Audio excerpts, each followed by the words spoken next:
Hey everyone. So I recently watched a clip of Dr. Jordan B. Peterson and it blew me away, and I'd like to discuss it with you. As many of you know, if you've watched my channel for any period of time, I am a big fan of Dr. Jordan Peterson. I also credit him with saving my life last year. No joke, no amount of hyperbole. I don't believe I would be here, or at least I wouldn't be here doing this work if it wasn't for Dr. Peterson reminding me to pick up my damn suffering and bear it and be the best person that I can be and to find meaning in my life. So I am doing just that, but I haven't talked as much about him lately. Maybe he hasn't caused as much of a social stir. Maybe there haven't been as many scandals. Maybe there just hasn't been a need to, or maybe I've been doing other crazy things like flying across the ocean to sing at a Tommy Robinson rally. But either way, I do want to talk about him tonight. Do I still like Dr. Jordan Peterson, despite the fact that many conservatives have turned on him for various reasons? Hell yeah, I do. When I was low, I was feeling kind of ranty, so I put on my big girl panties and started up a YouTube channel with nothing but soul. So I don't know if you guys have seen this video or not. I watched this a couple of days ago. Dr. Peterson was recently speaking at a convocation ceremony at Liberty University in Lynchburg, Virginia, USA.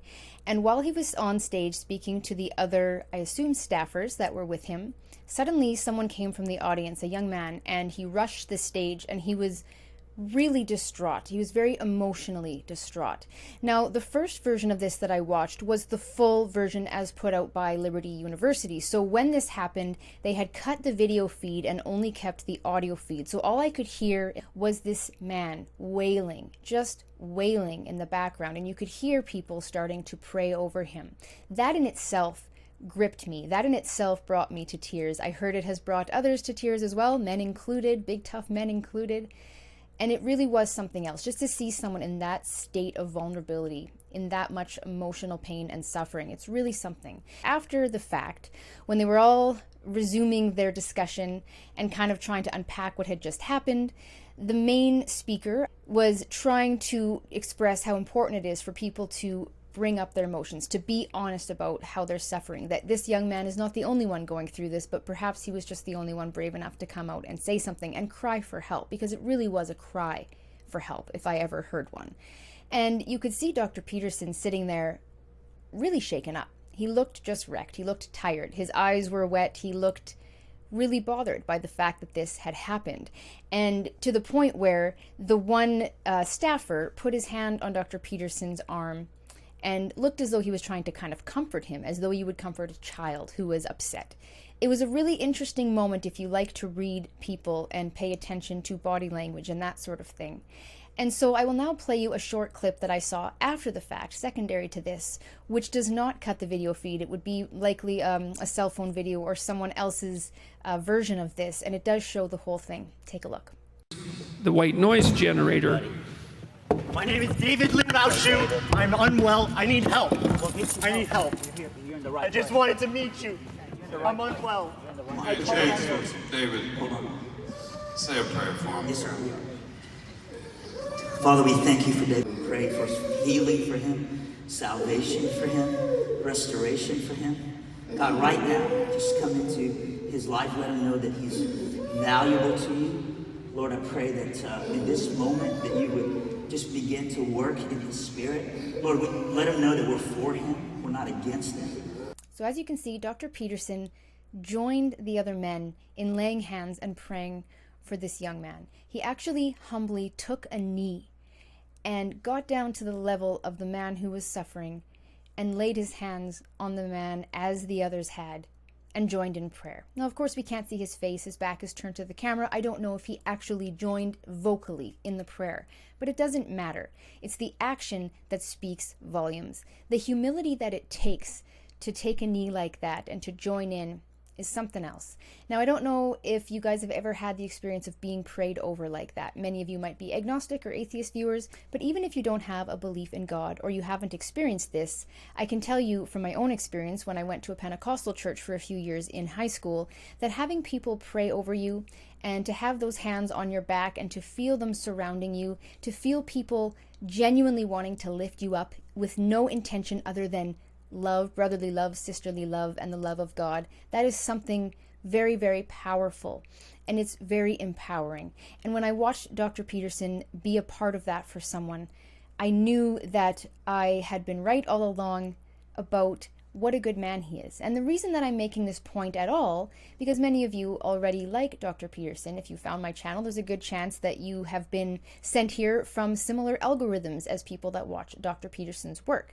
But there have been a lot of conservative people, both commentators, other public figures, that have questioned Jordan Peterson and criticized him quite openly. It's been everything from the Kavanaugh tweets that he had put out in that whole debacle.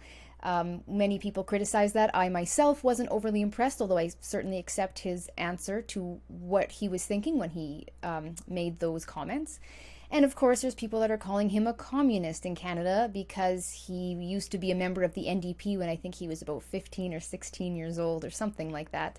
And people criticizing his artwork in his house and coming up with conspiracy theories. And then you have, of course, sadly, people that think he is part of what you might call a Zionist plot to take over the world. And then there's people that just think that he's a sellout because he makes too much money now. Even conservatives calling him out on how much money he makes, which I find fascinating. We're supposed to be the free market people, are we not? But regardless of how you feel about Dr. Peterson, and maybe you buy into some of those things and maybe you don't, I just wanted to make it very much known that 1 year later, I absolutely still have as much respect or more for this man as I did before. I have questioned him, I admit. I have been back and forth the last few months wondering if he has changed or shifted, because he does seem to sort of come off a little bit differently sometimes when he speaks, and I thought maybe it was arrogance, but I don't think it's arrogance. I think he's just really had to put up a wall and a boundary. And when you get that much hate and you are doing that much in the public sphere, I don't think you have a great deal of choice. And ultimately, I really do think that even though he is not perfect, because we have to remember, guys, that no one is perfect, and that people can do great and wonderful things regardless of whether they are flawed human beings. But Dr. Peterson answered a call. He felt led to do something. He felt like something was wrong. He spoke up about it. And now he's doing, yes, extremely well, but I don't care. The guy could make $100 million a year. I don't care. I see the good that he's done. And it doesn't matter whether you want to call him a sellout or a wizard or anything else that I've heard many different commentators tell him. I will not call them out individually. We don't all have to agree, even if we're all conservatives. But I do see a lot of criticism of him that I cannot stand behind it, because what I see is a man who has a gift, and I see a man who is using his gift. I see a man who encourages others to use their gifts, and I see a man who helps others be better versions of themselves. And ultimately, as long as he is of good intention and using those gifts, I say this man is a man of God and a powerhouse in what we would call the current culture wars as they stand. He has a way of speaking that really has inspired so many people in this world. And if each of us are just doing a little bit more and being a little bit better because of something he has said or written, then I don't see how that can be bad. Those ripple effects are immeasurable. I hope this young man is doing well. I've seen updates that he is doing okay. My understanding is he has bipolar disorder and there was a medication thing going on. I do feel for him. It sounds like he was absolutely in so much emotional pain, and I hope that he is doing better and can find the help and the hope that he needs. That's about all I have to say for today. If you like my content, please feel free to check out my other videos. Please do like, subscribe, and share. Take good care, and as always, be good to each other, but not because the government tells you to.